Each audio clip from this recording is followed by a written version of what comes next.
Hello and welcome to the very first edition of Frontline in Review, where we'll take you around the peninsula to see service members train as they strive to keep the fight tonight attitude alive and strong. And we'll also take a look at the sights and sounds of what make this culture so unique.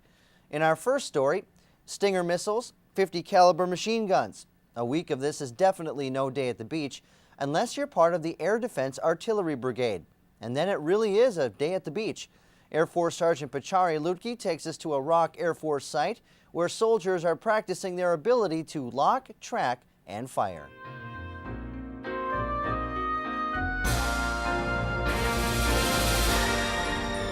The seas were relatively calm along Korea's west coast, but the tranquility here is intermittent as more than 100 soldiers take advantage of training that only happens twice a year on the peninsula.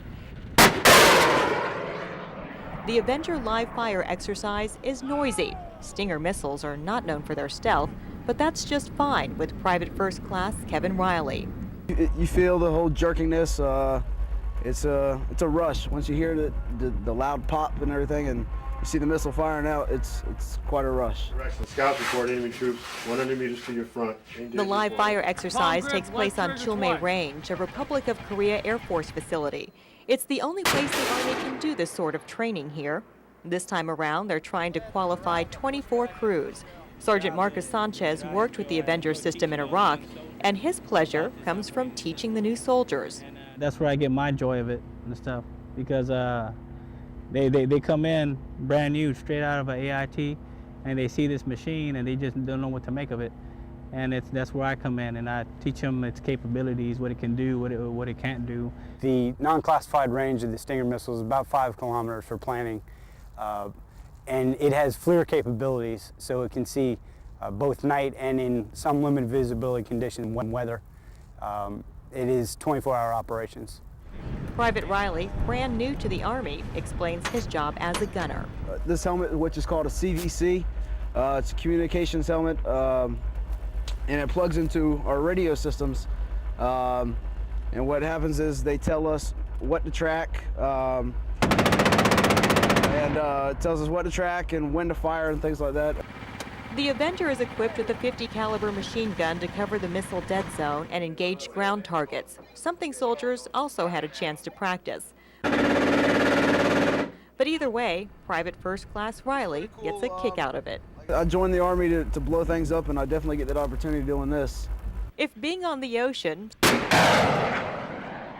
Stinger missiles shooting overhead, machine guns rattling off next to you, and a week of intense training is your idea of pleasure, you could definitely call it just a day at the beach.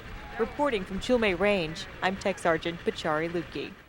Since 2003, more than 300 incidents of hand-to-hand combat occurred in Iraq and Afghanistan.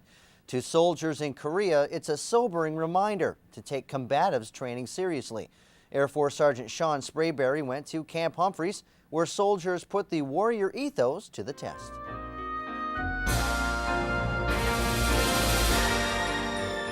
Sergeant Walter Camphouse came all the way from Fort Benning to teach these soldiers a skill which he hopes they'll never have to use. Finish him, Medina. Good. This is level 3 combatives training. Combatives training as of now has 4 levels and basically breaks down according to the level of skill needed. For these soldiers, though, it's not just about learning these skills, it's also about taking them back to their unit and teaching them. This is the first ever level 3 course in Korea and has proven to be both physically and mentally challenging. For some, it's proven to be too much. You just can't set a certain pace, because when you're in the battlefield, you just can't sit there and fight for a certain time limit.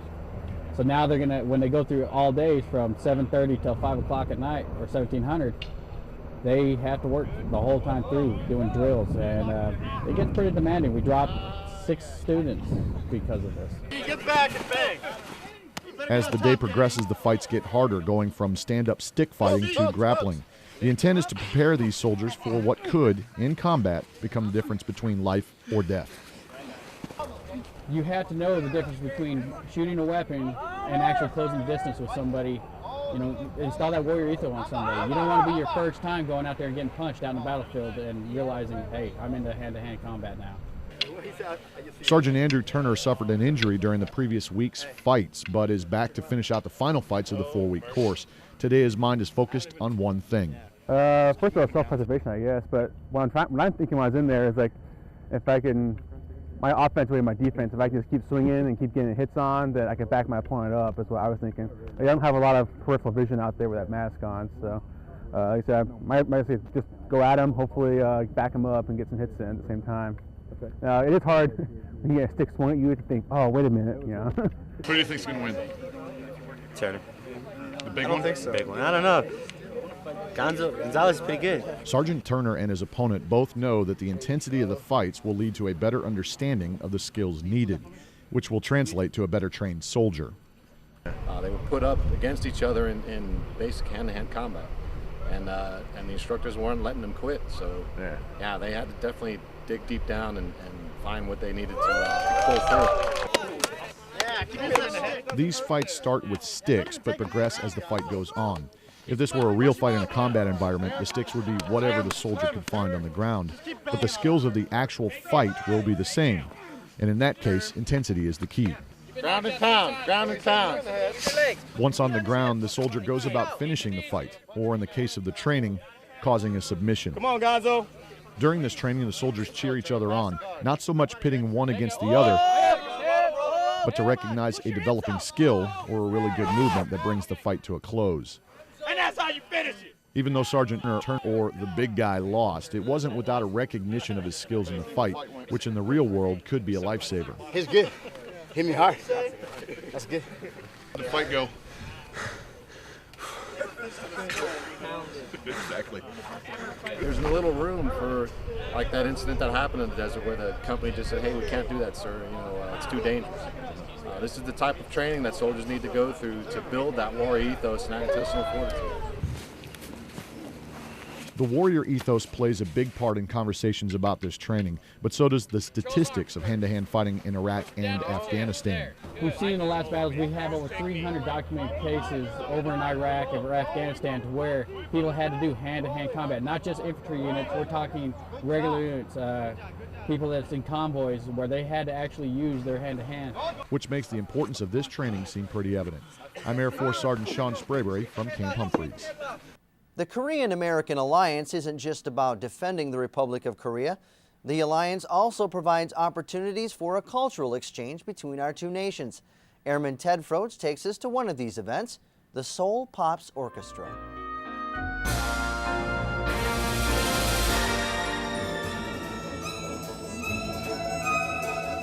The world-renowned Seoul Pops Orchestra performed for service members and DoD civilians on Yongsan Garrison. The concert was presented by several ROK-US friendship organizations as a way to further strengthen the relationship between our two nations. The show was headlined by Korean-American performers such as electric violinist Eugene Park and pop opera singer Rose Jang. Sometimes you're happy and sometimes you're sad. American and Korean leaders also used this opportunity to discuss how our alliance can continue to grow. We've seen people who worry about their children and raise them in a respectful home. We've seen people that care about one another and that care about their futures. Frankly, what I've seen in this great land is something like I hope that America can always be like. And so not only perhaps has America shared something with this land over the years, but you too, sir, and your great people here, share with America the very lessons of democracy. Progressively, get together, more strengthening, not only deter North Korean invasion, but also the problems in Middle East, Iraqi problems, human rights, environmental. So whether it be through military alliances or cultural events, nights like this one show that the relationship between Korea and U.S. is as strong as ever. Airman Ted Frodes, AFN, Yongsan, Korea. And that's it for this edition of Frontline in Review. I'm Sergeant Eric Kerr. We'll see you next time.